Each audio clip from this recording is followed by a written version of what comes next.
E se eu te dissesse que os moabitas eram na verdade parentes dos israelitas, você acreditaria?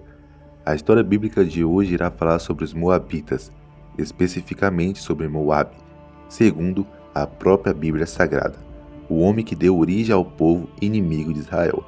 Meu nome é Tiago e esse é o canal Narrativas Sagradas. Se você gosta de histórias bíblicas, esse é o canal certo.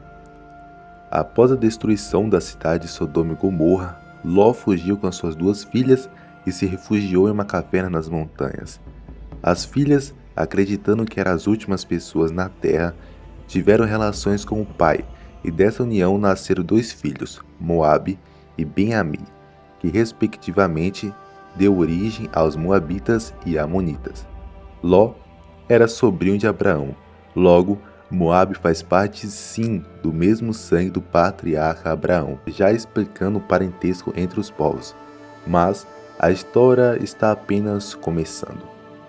O significado do nome Moabe é incerto, mas alguns estudiosos sugerem que talvez seu nome significa do meu pai.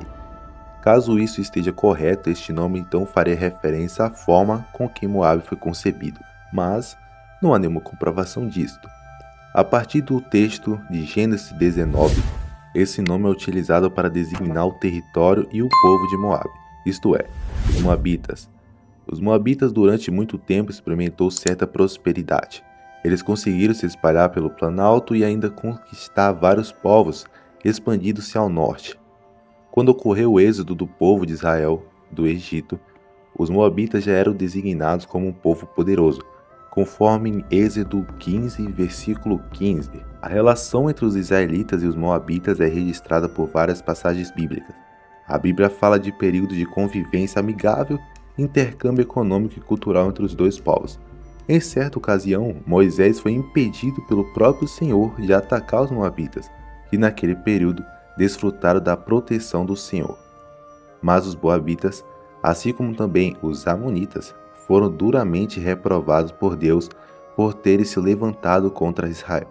Eles não foram hospitaleiros com os israelitas quando saíram do Egito. Além disso, Balaque, o rei moabita, ainda contratou o falso profeta Balaão para amaldiçoar o povo de Israel.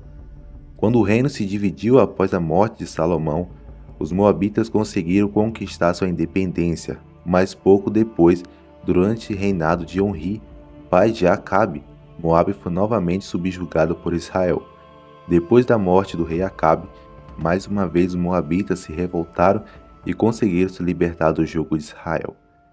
Pouco tempo depois, o rei Jorão, o rei Josafá de Judá e o rei de Edom formaram uma coalizão para atacar os moabitas. Mais tarde, foi a vez de moabitas, amonitas e edomitas formarem uma confederação para atacar Judá. Porém, uma confusão surgiu entre eles próprios e eles autodestruíram, conforme, segundo as Crônicas 20, do versículo 1 ao versículo 30. Israel também sofreu muitas vezes com a ação de saqueadores moabitas, como no fim dos dias dos profetas Eliseu. Em meados do século 8 a.C., os moabitas foram subjugados pelos assírios e Moabe passou a integrar e pagar tributos ao grande império assírio. O fim dos moabitas. Já depois da queda da Assíria, os moabitas apareceram entre o exército que entrou em Judá durante o reinado de Jeoaquim. Porém, não demorou muito para os moabitas participarem de uma conspiração contra a poderosa Babilônia. Então, o rei Nabucodonosor se levantou fortemente contra eles, os dominando novamente. Mesmo depois que o Império Babilônico caiu, os moabitas continuaram subordinados aos persas. Num período pós-exílico, os moabitas ainda são citados como uma raça, mas aos poucos foram se misturando e sendo completamente absorvidos por grupos árabes.